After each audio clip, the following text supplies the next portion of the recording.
gabadhan geedka hoostiisa maxay ka doonaysaa? Assalaamu calaykum, waa idin salaamay dhammaan akhyaarta ku xiran janaalka. Waxaad mar kale aad kusoo dhawaataan sheeko kale oo aad u xiiso badan. Fadlan haddii aad ku cusub tahay janaalka, subscribe inoo leh.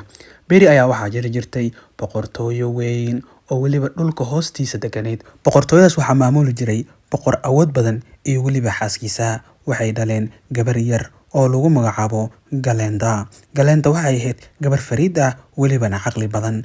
Wax yar kadib Galenda markii soo weynaatay, hooyadeed ayaa waxaa soo wajahay xanuun, welibana waxay dareentay xanuunkan inaysan ka kici karin oo uu ahaa kii ay ku dhiman lahayd. Kadibna waxay u dardaarantay gabadheeda oo waxay ku tiri, hooyo is ilaali, mar walbane waxaad ahaataa gabar wanaagsan oo daacad ah. Katiinadan aan hadiyada kaaga dhigayne waa inaad xirnaataa xilli walbo.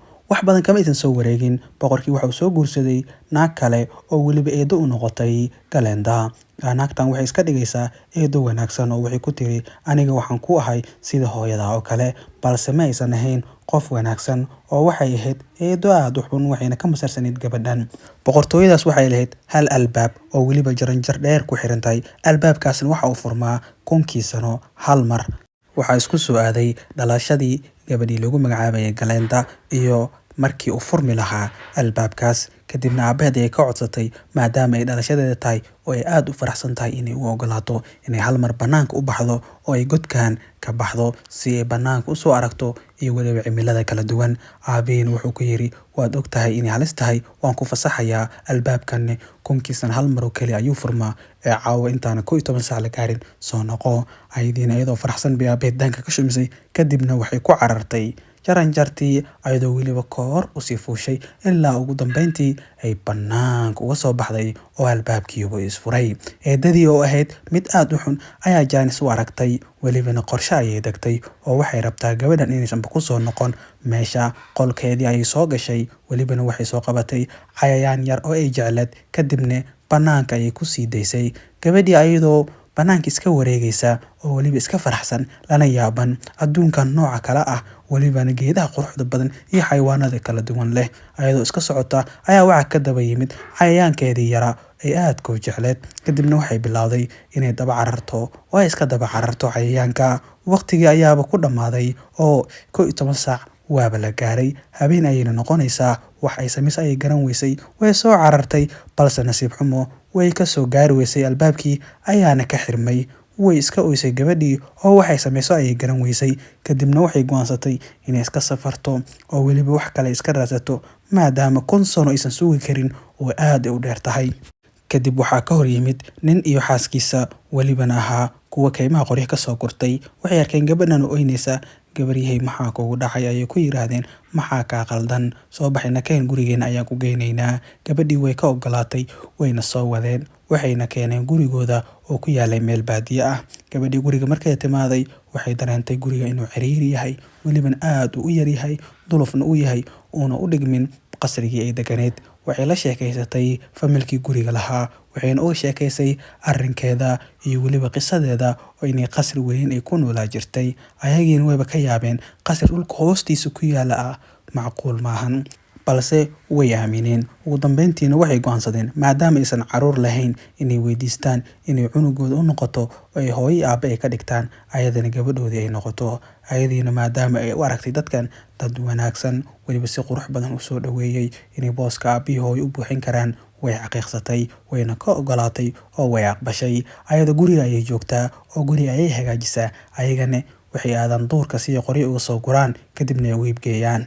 Galenda waxay ku nooleed nolol raaxo leh, welibana walwal la'aan ah, balse qalbigeedu wuxuu tabayaa qasrigii ay ku nooleed iyo weliba dhulkii ay deganeed. Aabihii ayaa xanuunsaday isagana, oo wax firfircooni ah ma uusan muujinaynin.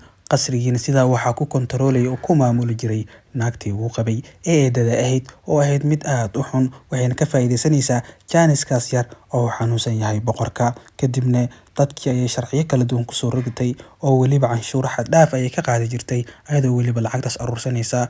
Waxaa arrinkii u dulqaadan waayey jaariyad u shaqaynaysay boqorka, oo waxay lahayd sirtaas oo ahayd geed yar oo ay waraabin jirtay maalin walbo. Qorshe ayayna ka lahayd. Geedkii ayay biyaha u badisay si uu geedku u weynaado. Geedkii waa u weynaaday, waraabintiina way ku sii wadaa oo weliba geedkii waxa uu noqday mid aad u weyn. Dhulka hoostiisa intuu ka baxay ayuu dhulka korkiisa gaaray. Dadkii bannaanka joogayna waa uu soo jiitay geedkaas oo waaba ay ka heleen geed si degdeg ah ku soo baxay. Arrinkii waxa uu gaaray Galeenta iyo familkii la nooleed. Kadibna Galeenta way soo carartay oo waxay soo aaday geedkii weynaa ee hadda ku soo kordhay dhulka korkiisa. Kadibna way u soo dhawaatay geedkii. Kadibna waxay xaqiiqsatay in geedkan uu ka soo baxay boqortooyadeeda, welibana si kasaa bannaanka loogu soo daayay.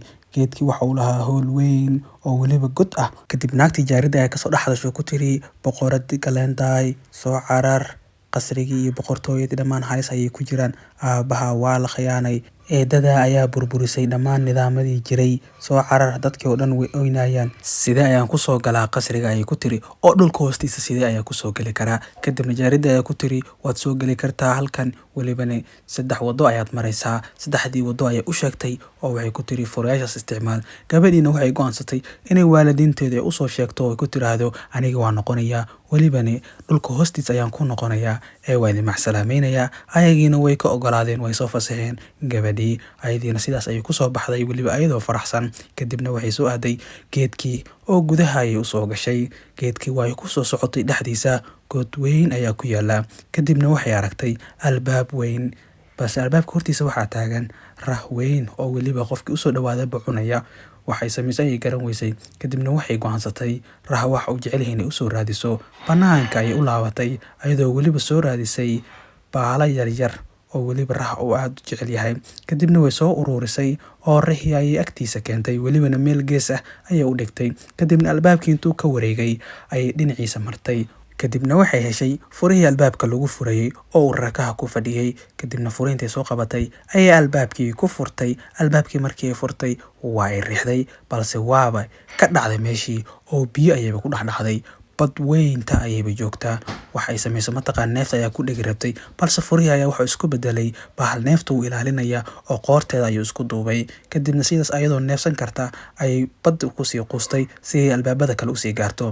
Waxay aragtay malaay yar oo qurux badan oo meel ku dhagay. Malaaygaasna waxaa soo weeraray libaax badeed aad u weyn, welibana halistiisa wata. Gabadha ayaa aragtay libaax badeedka. Kadibna way isku dayaysaa inay malaayga caawiso oo ay badbaadiso, maadaama malaaygu ahaa mid aad u qurux badan oo ay ka heshay. Kadibna dhagax ayay soo qaadatay, welibana aad u weyn. Libaaxii ayayna madaxa uga dhufatay. Intaa kadib libaaxii waa uu ka soo leexday malaaygii. Kadibna waxa uu ku soo cararay gabadhii oo waxa uu rabaa inuu ayada cuno. Galeenta waxay mid aad u caqli badan waxay soo marsiisay luuq yar. Kadibna waa uu ku dhagay luuqii ka baxintuu islahaa. Meeshaas ayayna uga guuleysatay yaxaaskii ama libaax badeedkii. Kadibna waxay u timaaday kalluunkii yaraa oo waxay ka badbaadisay meeshii uu ku dhaganaa. Kadibna way soo raaceen ayadoo weliba la sheekaysatay.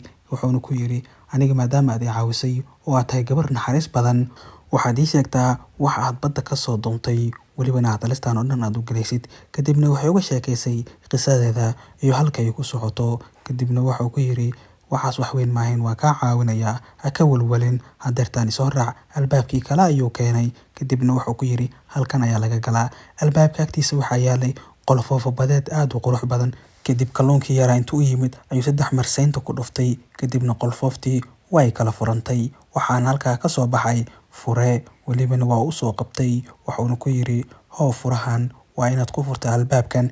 Furihii ay qaadatay, albaabkii ayayna furtay. Kadibna markii ay gashayba waxay soo dhex gashay qol mugdi ah, welibana aad u cabsi badan. Qolkii ayay istiri gudaha u gal, welibana dhinaca kale uga bax. Ayadoo weliba wax aan si fiican u arkaynin, hal mar ayaa iftiin imaaday.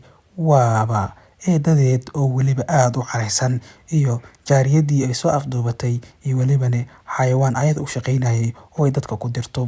Kadib intay qosashay ku tiri, gabadhii yaraa aan eedada u ahaa, bal fiiriya, hadda ka horna bannaanka ayaan ku soo xiray, maantane way ii soo gashay oo waxay rabtaa qasriga inay la maamusho.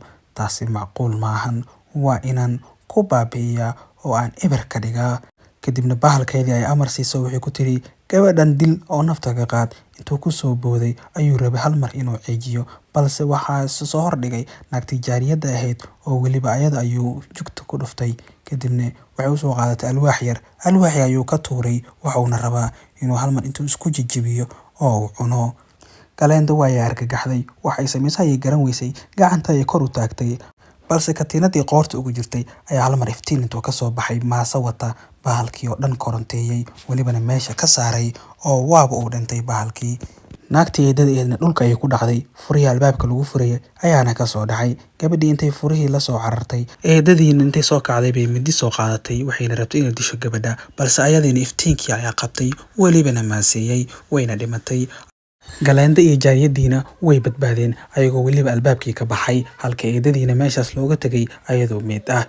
Galeenda iyo jaariyadii intaysan soo gaarin albaabkii weynaa ee laga gelayay qasriga ayaa waxay soo mareen meel la isku daaweeyo, welibana waxay daaweysay jaariyadii ayadoo weliba meeshii dhaawac uu ka soo gaaray kasoo duubtay, faashadna uga soo xirtay. Kadibna waxay soo gaareen albaabkii weynaa.